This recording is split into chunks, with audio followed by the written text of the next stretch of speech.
रामराज्य स्वागतम रामलालांक प्राण प्रतिष्ठा उत्सव स्वागत संगीतर मूर्छना अयोध्या माटी छुई गगन पवन प्रकंपित करी समग्र विश्व एक भावविह्वल भक्तिमय परिवेश सृष्टि करिछि। अनेक प्रतीक्षार अंत परे दीर्घ 5 वर्षर व्यवधान संकुचित हो जाइछि। 2024 मसीहा जानुआरी 22 तारिख अभिजित मुहूर्त मृगशिरा नक्षत्र रे पड़ुथिबारु श्रीरामक प्राण प्रतिष्ठा पाई शुभ दिन स्थिर करा जाइछि। त्रेतेया जुगरे अयोध्यार राजा दशरथंक पुत्र रूपरे श्रीराम जन्म होइथिले।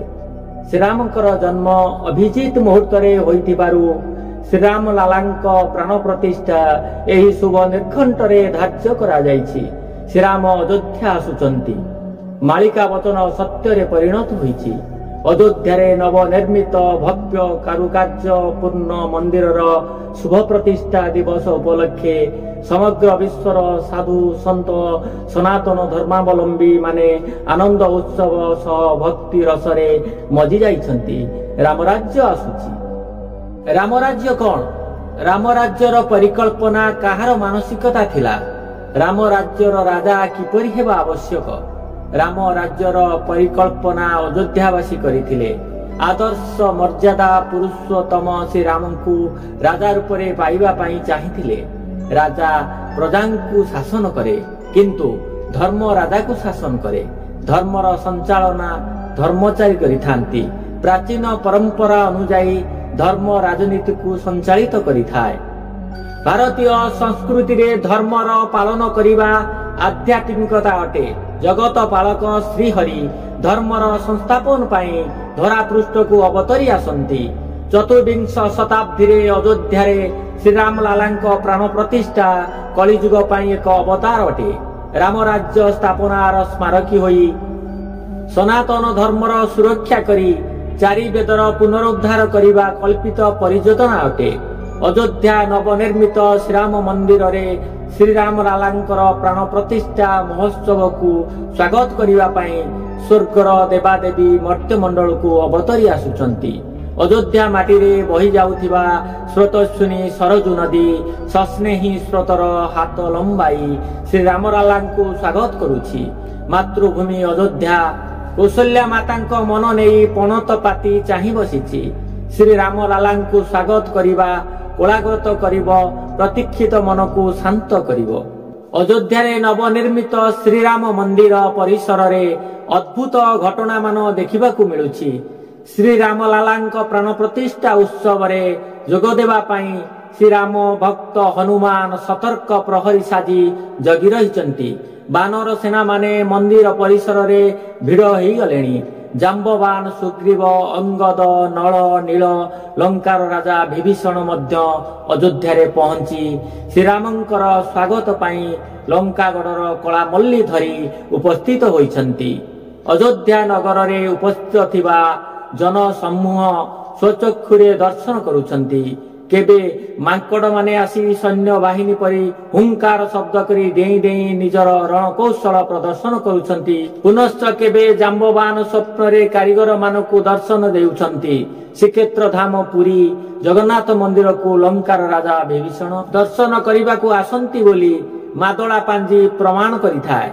श्री जगन्नाथ मंदिरर कलामल्ली देखी बड़पंडा विभीषण जगन्नाथ को दर्शन करिबा को आसुचंती बोली सूचना देइथिले। लंकार राजा विभीषण श्रीरामंकर परम मित्र।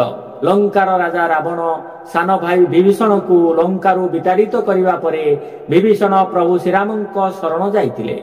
श्रीराम रावण को विनाश करी विभीषण को लंकार राजा करिथिले। कलिजुगर चतुर्विंश शताब्दी रे श्रीराम अयोध्या आसुचंती। प्रभुंक दर्शन पाई विभीषण यज्ञ मंडपर सुरक्षा करुचंती। एही घटना लोक माने आखिरे देखि न पारुथिले मध्य अनुभव करुचंती। ब्रह्मापुत्र जाम्बवान त्रेतेया जुगर अंत परे द्वापर जुगरे तांको कन्या जाम्बवती सह निघंच अरण्यर एक गुंफारे वास करुथिले। सत्यभामांक बाबांकर सामंतक मणि चोरी होई जिबारु श्रीकृष्ण एई मणिर संधान रे जाम्बवानक गुंफारे पहुंची जाम्बवानक सह युद्ध करिथिले। जाम्बवान युद्ध रे परास्त हेबारु କୃଷ୍ଣଙ୍କ ପରିଚୟ ଜାଣିବାକୁ ଇଚ୍ଛା ପ୍ରକାଶ କରିଥିଲେ। ଶ୍ରୀକୃଷ୍ଣ ଜାମ୍ବବାନଙ୍କୁ ଶ୍ରୀରାମଙ୍କ ରୂପରେ ଦର୍ଶନ ଦେଇଥିଲେ। ଜାମ୍ବବାନ 4 ଯୁଗକୁ ବଞ୍ଚି ରହିବା ପାଇଁ ଅମର ପାଇଛନ୍ତି। କଳି ଯୁଗରେ ଶ୍ରୀରାମଙ୍କର ଦର୍ଶନ କରିବା ପାଇଁ ଅଯୋଧ୍ୟାରେ ଉପସ୍ଥିତ ହୋଇଛନ୍ତି।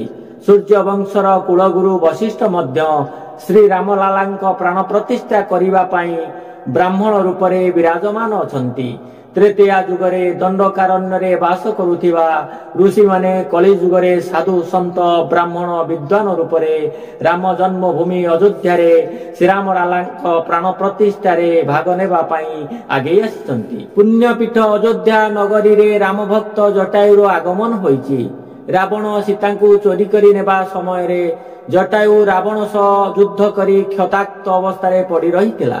ଶ୍ରୀରାମଙ୍କୁ ମାତା ସୀତାଙ୍କ ବାର୍ତ୍ତା ଦେଇ ପ୍ରଭୁ ଶ୍ରୀରାମଙ୍କୁ ଦର୍ଶନ କରି ପ୍ରାଣ ବିସର୍ଜନ କରି ସ୍ୱର୍ଗଯାତ୍ରା କରିଥିଲା। ପରମ ତପସ୍ୱୀ ଗୌତମ ଋଷିଙ୍କ ପତ୍ନୀ ଅହଲ୍ୟା, ମାତା ଶବରୀ, ଅତ୍ରି ଋଷିଙ୍କ ପତ୍ନୀ ଅନୁସୟା, ଲଙ୍କା ନଗରୀର ତପସ୍ୱିନୀ ତ୍ରିଜଟା ଶ୍ରୀରାମଙ୍କ ଆଗମନରେ ସ୍ୱର୍ଗଧାମରୁ ମର୍ତ୍ତ୍ୟକୁ ତପସ୍ୱିନୀ ରୂପରେ ଅବତରି ଆସିଛନ୍ତି। ଶ୍ରୀରାମଙ୍କ ବାଲ୍ୟ ସଖା ନିଷାଦରାଜ ଅଯୋଧ୍ୟା ନଗରୀରେ ପହରା ଦେଉଛନ୍ତି। ସଂସ୍କୃତ ସାହିତ୍ୟର ଆଦିକବି ବାଲ୍ମୀକି ଶ୍ରୀରାମଙ୍କର ଗୁଣଗାନ କରି ରାମାୟଣ ରଚନା କରିବା ପାଇଁ ଲେଖନୀ ତାଳପତ୍ର ଧରି ଅଯୋଧ୍ୟା ମାଟିକୁ ଓହ୍ଲାଇ ଆସିଛନ୍ତି। ଶ୍ରୀରାମ ଆଙ୍ଗୁଠିର କୋମଳ ଚିହ୍ନରେ ଚିତ୍ରିତ ଗୁଣ୍ଡିଚି ମୂଷାର ଯୋଗଦାନ ଅଯୋଧ୍ୟା ଭୂଇଁର ବାଲିକୁ ପବିତ୍ର କରିଛି। କାକ ଭୂଷଣ୍ଡି ଅଯୋଧ୍ୟା ଆକାଶରେ କାଉ ରୂପରେ ଉଡ଼ି ବୁଲୁଛି। ଶ୍ରୀରାମଲାଲା ବାଲ୍ୟ ରୂପରେ କାକ ଭୂଷଣ୍ଡି ସହ ଖେଳୁଥିଲେ। ଦିବ୍ୟ କମନୀୟ ଶ୍ରୀରାମଲାଲାଙ୍କ ବାଲ୍ୟ ସ୍ୱରୂପକୁ ଦର୍ଶନ କରିବାକୁ କାକ ଭୂଷୁଣ୍ଡି ଅପେକ୍ଷା କରିଛି। ଅଯୋଧ୍ୟାର ରାଜା ଦଶରଥ ମାତା ସୀତାଙ୍କ ବାଲିପିଣ୍ଡ ଗ୍ରହଣ କରି ସ୍ୱର୍ଗଯାତ୍ରା କରିଥିଲେ। 3 ରାଣୀ କୌଶଲ୍ୟା, କୈକେୟୀ, ସୁମିତ୍ରାଙ୍କ ସହ ରାଜା ଦଶରଥ ପିତୃଧାମରୁ ଅଯୋଧ୍ୟାକୁ ଅବତରି ଆସିଛନ୍ତି। ଶ୍ରୀରାମଙ୍କ ପ୍ରାଣ ପ୍ରତିଷ୍ଠା ଉତ୍ସବରେ ଆଶୀର୍ବାଦ ଦେଇ ସ୍ୱର୍ଗଧାମରୁ ଦେବତାମାନେ ପୁଷ୍ପବୃଷ୍ଟି କରୁଛନ୍ତି।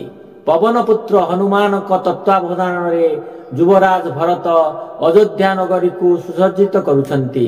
ଲକ୍ଷ୍ମଣ ଶ୍ରୀରାମଙ୍କର ପଦ ସେବାରେ ନିଯୁକ୍ତ ଅଛନ୍ତି। ସୀତାରାମଙ୍କର ଯୁଗଳ ମୂର୍ତ୍ତିକୁ ବନ୍ଦାପନା କରିବା ପାଇଁ ଉର୍ମିଳା, ମାଣ୍ଡବୀ, ସୁତକୀର୍ତ୍ତି ଦୀପ ଥାଳି ଧରି ପ୍ରତୀକ୍ଷା କରିଛନ୍ତି। ବିଦେହର ରାଜା ଜନକ ରାଣୀ ସୁନେନା ଅଯୋଧ୍ୟା ନଗରୀରେ ପହଞ୍ଚି ଆଶୀର୍ବାଦ ଦେଇଛନ୍ତି।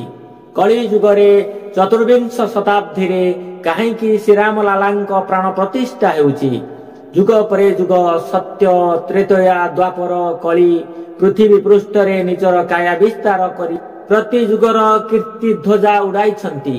କଳି ଯୁଗକୁ ଅବକ୍ଷୟର ଯୁଗ କୁହାଯାଉଥିଲେ ମଧ୍ୟ 3 ଯୁଗର ଦେବତାମାନେ କଳି ଯୁଗରେ ଗୁପ୍ତ ଅବତାର ଧାରଣ କରି ଧର୍ମର ସଂସ୍ଥାପନା କରିଛନ୍ତି।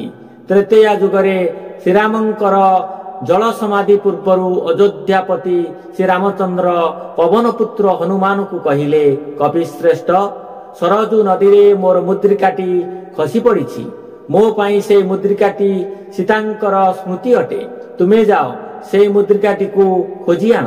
ପବନପୁତ୍ର ହନୁମାନ ଜଳ ମଧ୍ୟକୁ ପ୍ରବେଶ କରି ମୁଦ୍ରିକାଟିକୁ ଖୋଜୁ ଖୋଜୁ ନାଗଲୋକରେ ପହଞ୍ଚିଗଲେ। ସେଠାରେ ଦେଖିଲେ ଶ୍ରୀରାମଙ୍କ ନାମାଙ୍କିତ ଅନେକ ମୁଦ୍ରିକା ପଡ଼ି ରହିଛି। ଏହାର ତାତ୍ପର୍ଯ୍ୟ କ'ଣ? ଅନେକ ମୁଦ୍ରିକା ଏଠାକୁ କିପରି ଆସିଲା?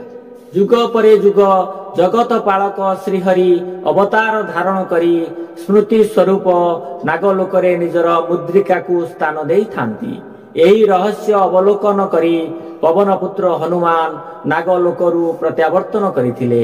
ଚିରଞ୍ଜୀବୀ ହନୁମାନ ତ୍ରେତୟାରୁ ଦ୍ୱାପର ଯୁଗ ଅତିକ୍ରମ କରି କଳି ଯୁଗରେ ଶ୍ରୀକ୍ଷେତ୍ରରେ ବିରାଜମାନ ଅଛନ୍ତି। এই ভিডিওটিକୁ ରଖିବା ପୂର୍ବରୁ ଆପଣମାନଙ୍କୁ ଅନୁରୋଧ କରୁଛି, এই ଭିଡିଓଟିକୁ ସବସ୍କ୍ରାଇବ, ଲାଇକ୍, ସେୟାର କରିବେ। ରହୁଛି। ଜୟ ଜଗନ୍ନାଥ।